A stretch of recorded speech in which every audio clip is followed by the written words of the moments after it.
World trade is going through a rough patch. On one hand, the US is pushing hard on its America First agenda, putting up barriers to protect its own industries.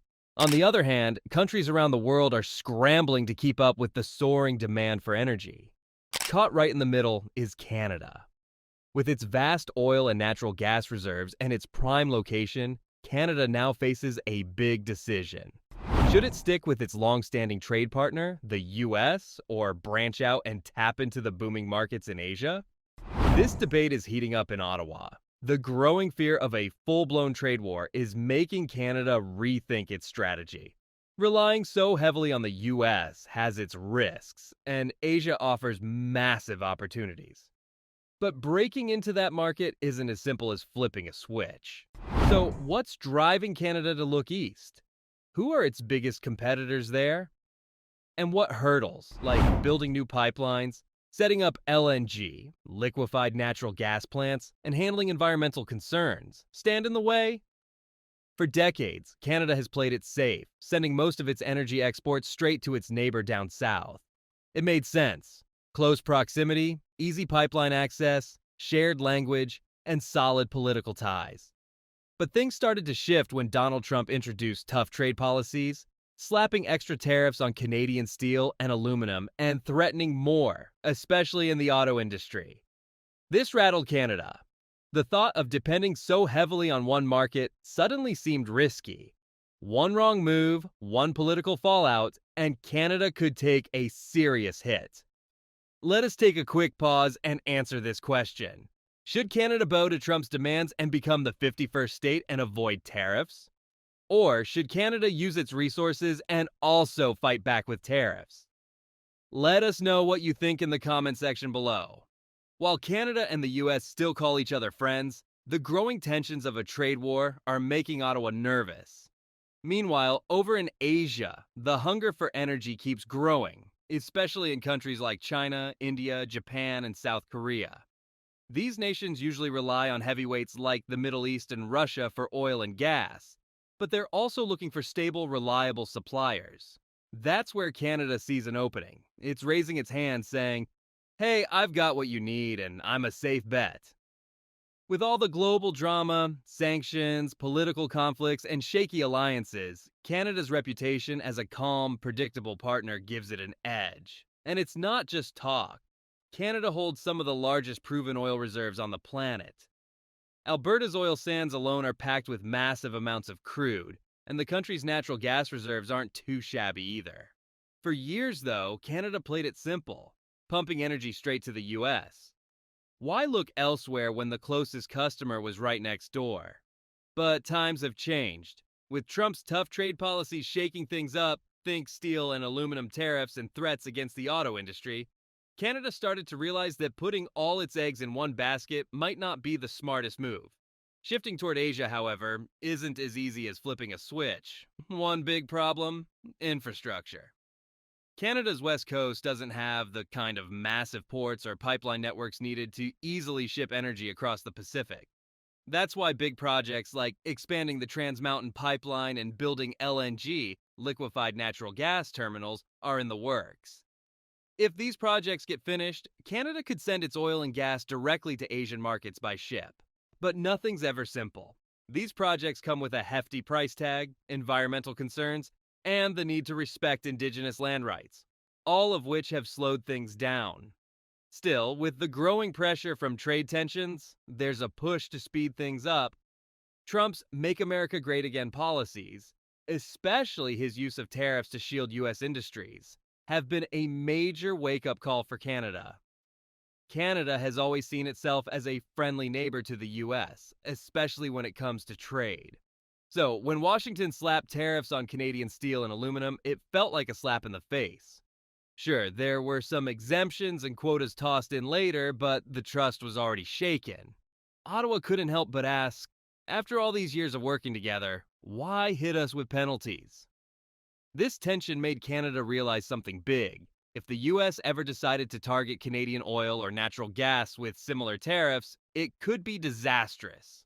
That thought alone pushed Canada to seriously explore new markets, especially in Asia. Why Asia? because it's where energy demand is booming. Countries like China and India, with their fast-growing industries and massive populations, need more and more oil and gas. Even longtime energy buyers like Japan and South Korea are on the hunt for fresh, stable suppliers to avoid putting all their eggs in one basket. That's where Canada sees its chance. While heavyweights like the Middle East and Russia already dominate the market, Canada offers something different: political stability, fewer geopolitical headaches, and a reliable supply chain. But there's a catch. Canada's west coast doesn't have the infrastructure needed to ship energy across the Pacific on a large scale. To fix that, Canada is working on expanding the Trans Mountain Pipeline. Right now, there's a pipeline in place, but it can't handle the volume needed for serious exports. The expansion aims to boost its capacity to nearly 890,000 barrels of crude oil per day. Once the oil reaches the Burnaby terminal near Vancouver, it can be loaded onto ships bound for Asia. However, this hasn't been a cheap or smooth process. What started as a $5 billion project has ballooned to $21 billion, thanks to construction delays and rising costs, forcing the government to step in and keep it afloat. Still, Ottawa believes it's worth it. Getting locked into the US market just feels too risky now. But oil isn't the only focus. There's also liquefied natural gas, LNG.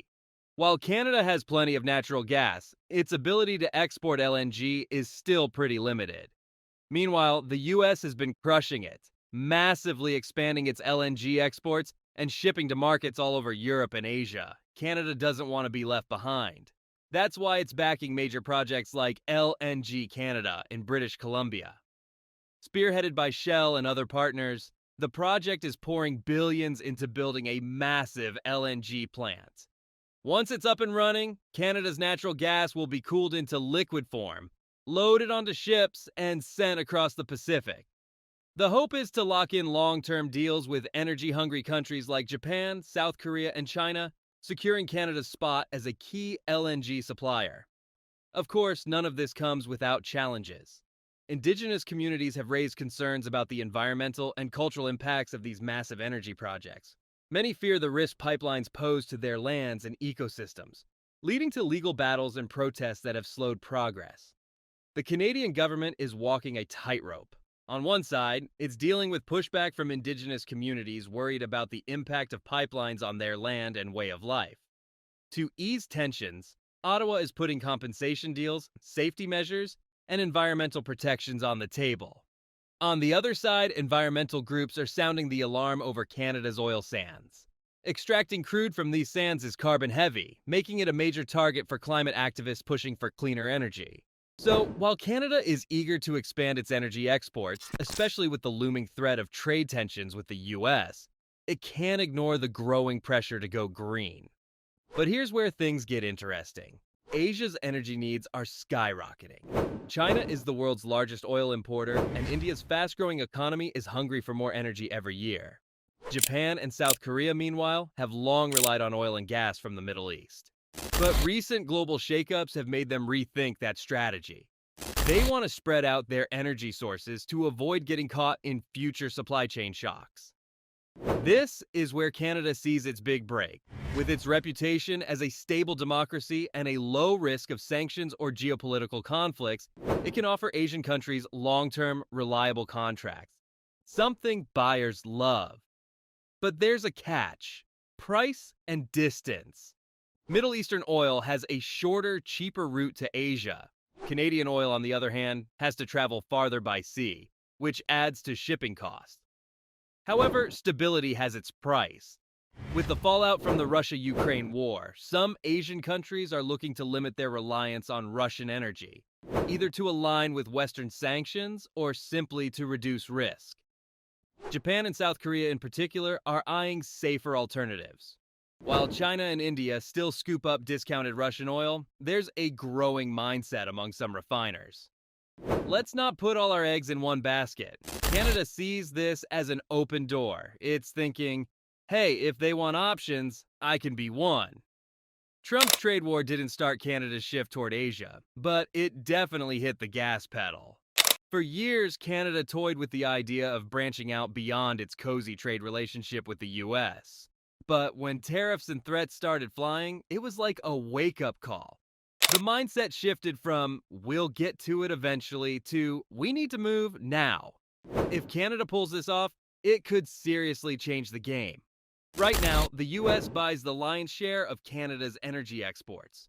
But imagine if Canada had Asia as a backup plan. If Washington ever slapped more tariffs on Canadian goods, Ottawa could turn around and say, "Fine, I'll just sell to Asia." Of course, it's not that simple. For this plan to work, Canada needs pipelines, ports, and ironclad contracts with Asian buyers. That's why Canadian officials have been hopping on planes to Tokyo, Seoul, New Delhi, and Beijing, trying to ink deals and sweeten the pot with investment perks. Some industry experts argue this move is way overdue. Canada should have been diversifying years ago, but better late than never. Still, the competition is stiff. Middle Eastern oil enjoys cheaper shipping routes to Asia, giving it a natural edge. And Russia, desperate for cash due to war-related sanctions, is offloading oil to China and India at bargain prices. So, where does that leave Canada? It's leaning hard into its image as a stable democratic supplier with fewer geopolitical risks. Plus, Canadian producers are pitching their oil as a cleaner alternative. Though, let's be real, it's still oil. But even with these selling points, price matters. Asian buyers might still push for discounts, especially when cheaper options are just a tanker ride away. In today's energy game, politics often decide who buys what. And Canada's big selling point is its reputation as a stable, low-drama supplier. But here's the catch. Canadian oil and gas tend to be pricier than what's coming out of places like the Middle East or Russia. That's a problem when buyers in Asia are always hunting for the best deal. Plus, the world is gradually shifting away from fossil fuels toward clean energy. Coal and oil are on the decline, and while renewables are on the rise, we're not there yet. Natural gas, however, is seen as a bridge fuel in this transition, making Canadian LNG, liquefied natural gas, a tempting option for countries that need energy now but want to go greener over time. That's where long-term deals, think 10 to 20 years, come into play. Asian countries like China, India, Japan, and South Korea still need tons of energy. And Canada is hoping to lock in contracts before someone else grabs the market share. But there's another twist. America. For decades, the US has been Canada's go-to customer. Easy pipelines, friendly neighbors, simple logistics. It made perfect sense. But with the constant threat of tariffs and trade disputes, Ottawa is feeling the heat. The thinking now? We can't risk it all on the US anymore. It's time to branch out.